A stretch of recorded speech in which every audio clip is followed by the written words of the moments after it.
Bayaki. Imale basi le tadi kai eking to dino. Aku ini MEETEI fruit le tadi anda MEETEI le mehdi kan khamdu lo ba MEETEI fruit je to biri bi jasi lanje cookie ke to na bane te koi ga. Cookie le bi zan bi bane cookie le lanni ne. Asu ke mani ne kana le ge hai basi na kuch 2 minute se aire ge. Lanje mi ge ho khre aku ini houdri. Aku ini semsari kanna. Achouba lan ma wali sai marup na habi mi to. Disclaimer. This article is published by Zalingam Media for informational and analytical purposes only. It is based on publicly available sources, documented statements, and observable social media trends. Zalingam Media neither promotes violence nor advocates for conflict, but aims to shed light on ongoing tensions in a responsible and ethical manner. The views expressed are solely intended to inform readers about current developments and do not constitute incitement, defamation, or misinformation. Readers are encouraged to verify facts independently and approach the content with critical awareness. Are MEETEIs planning for a big war against tribals? A ground analysis rooted in speeches, social media signals, and militarization by Zalingam Media. The ethnic strife in Manipur continues to raise difficult questions about the nature, scope, and trajectory of the violence between the MEETEI community in the Imphal Valley and the Kuki-Zo tribals residing in the surrounding hill regions. While much of the international media has focused on the civil unrest since May 2023, a deeper look into current rhetoric, social media activity, and reported paramilitary movements raises critical alarms about possible long-term escalation. Among the many signals that have surfaced, one particular statement by actor-turned-activist KAIKU, a prominent MEETEI figure, has attracted considerable attention. Eikhoi MEETEI lan houdri lan achouba Watli, which translates to "We, the MEETEI, have not started the war yet. A bigger war is on the way." The video clip of this speech has gone viral across Manipuri social media networks, prompting questions not only about its intention, but its implications for the already fragile peace in the region. Historical background: why tensions run deep. The conflict between MEETEIs and the Kuki-Zo tribals is not a recent development. Historical grievances trace back to colonial-era administrative decisions, post-independent state formation, and more recently, demographic pressures and the MEETEI demand for scheduled tribe ST status. MEETEIs, who constitute around 53% of the population, reside in the fertile Imphal Valley, which comprises just 10% of the state's landmass. In contrast, the Kuki-Zo and Naga tribal groups inhabit the hill regions, which make up the remaining 90%. Despite this disproportionate land distribution, 40 out of the 60 seats in the state assembly are allocated to the valley, fueling feelings of underrepresentation among the hill tribes. Indian Express. The flare-up in 2023 began with the All Tribal Students Union Manipur at SUM, calling for a protest march against the May push for ST status. The violence that ensued led to more than 220 deaths and displaced over 60,000 people, predominantly from tribal communities. DW.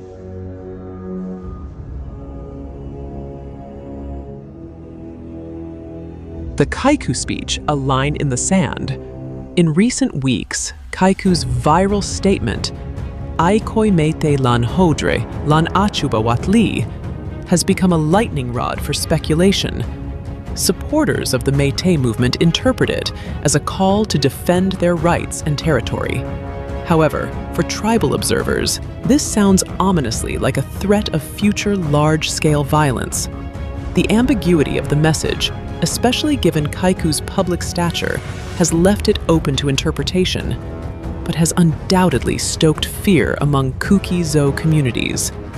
While KAIKU's statement does not explicitly call for war, it reinforces an atmosphere where more radical elements feel justified in arming themselves or preparing for further aggression. Social media hate speech, a window into public sentiment. One of the most alarming aspects of this conflict is the language used in public forums, particularly social media. Valley-based Meitei users frequently post inflammatory content targeting Kukis. Common phrases like Nairam Noi Loi Gani, Kuki Di Mang Gani, wait and see, Kukis will be finished and removed, are disturbingly frequent on Facebook and X, formerly Twitter. The Kuki Research Forum and other watchdogs have documented a rising tide of hate speech with derogatory memes, death threats, and ethnic slurs circulating widely. These aren't isolated outbursts, but reflect a growing normalization of ethnic hatred in public discourse, cruel times. While freedom of expression is a constitutional right, the pattern of threats and vilification suggests a social ecosystem that fosters hostility, not reconciliation. Militarization and the rise of Arambai Tenggol. The Arambai Tenggol, an ethnically Meitei militia group, has reportedly taken a central role in defending the valley from perceived external threats. Multiple sources have suggested that the group has hidden over 4,000 sophisticated arms missing from various police stations, including assault rifles, looted during the early phase of the conflict. Videos and testimonies have emerged showing what appear to be training camps for new Meitei recruits in undisclosed locations. Reports suggest these recruits are being trained in jungle warfare and arms handling, far beyond the capacity of mere self-defense. Security analysts argue that these formations could be preparing not just for sporadic clashes, but for a sustained and possibly premeditated operation. However, in the absence of definitive documentary proof, these remain claims, albeit worrying ones, state machinery and allegations of bias. The role of the Manipur state government and law enforcement agencies has come under severe scrutiny. Critics argue that the Biren Singh-led administration, seen as Meitei-dominated, has failed to act impartially. There have been allegations of state complicity. Kuki-Zo leaders have voiced concerns that the state's war on drugs has been used as a smokescreen to target Kuki villages in hill areas, particularly those bordering Myanmar. Armed police operations, accompanied by bulldozing of alleged encroachments, have disproportionately affected tribal populations. Indicators versus evidence. Are plans for a big war real? From a legal and investigative standpoint, there is no concrete evidence of a state-sanctioned or centrally coordinated Métis war plan against tribal communities. What does exist are indicators: hostile rhetoric, social media propaganda, militia activity, and a deeply polarized population.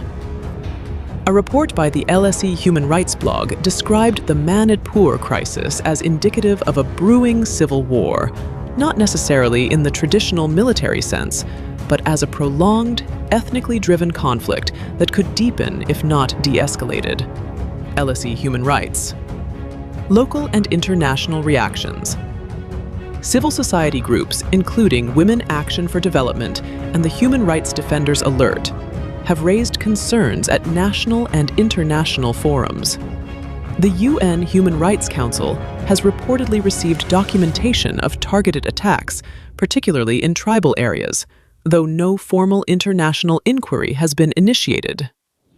Back home, mainstream media coverage remains sporadic and heavily editorialized, often mirroring ethnic lines. This selective reporting further fragments public understanding and allows misinformation to proliferate. Tribal mobilization and retaliation risks. The tribal communities are not passive observers. Multiple Kuki-Zo defense groups have emerged over the past year, including village defense volunteers and other less formal units. These formations aim to protect hill communities from incursion, but have, in some instances, participated in clashes with valley militias. There is growing concern that a local arms race is developing, with each community viewing militarization not as an option, but a necessity. Demographics, land, and the politics of indigeneity. Underlying much of the present conflict are unresolved questions about indigeneity, land ownership, and demographic change. MEETEI groups argue that hill areas harbor illegal immigrants from Myanmar, including among the Kuki population.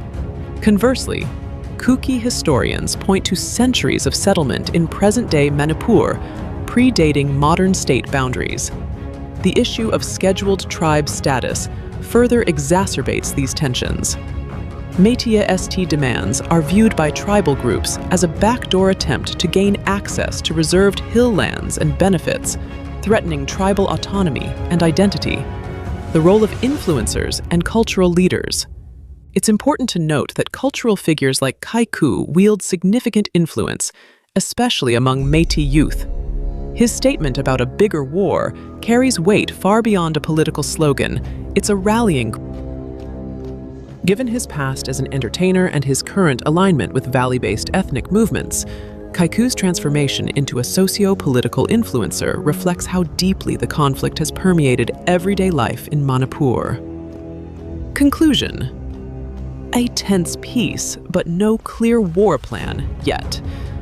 So, are the MEETEIs planning for a big war against indigenous tribal Kukis? The answer remains complicated. There is undeniable animosity, growing paramilitary activity, and deeply polarizing rhetoric.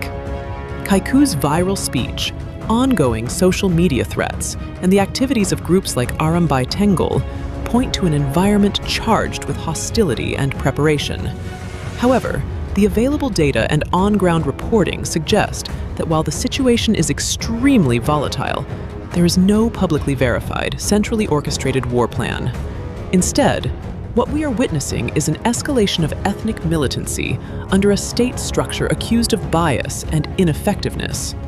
In such a setting, words like Lan achouba Watli, the bigger war is on the way, can serve as either a self-fulfilling prophecy or a wake-up call to policymakers, civil society, and the broader public to de-escalate before the worst truly arrives.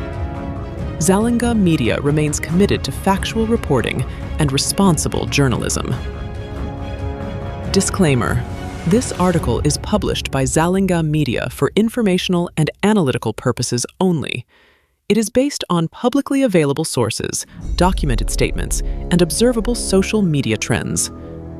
Zalinga Media neither promotes violence nor advocates for conflict, but aims to shed light on ongoing tensions in a responsible and ethical manner. The views expressed are solely intended to inform readers or viewers about current developments and do not constitute incitement, defamation, or misinformation. Readers or viewers are encouraged to verify facts independently and approach the content with critical awareness. Thank you for watching. Please share this video for awareness, education, and for long-term peace in the region. Also, don't forget to subscribe our channel Zalinga Media.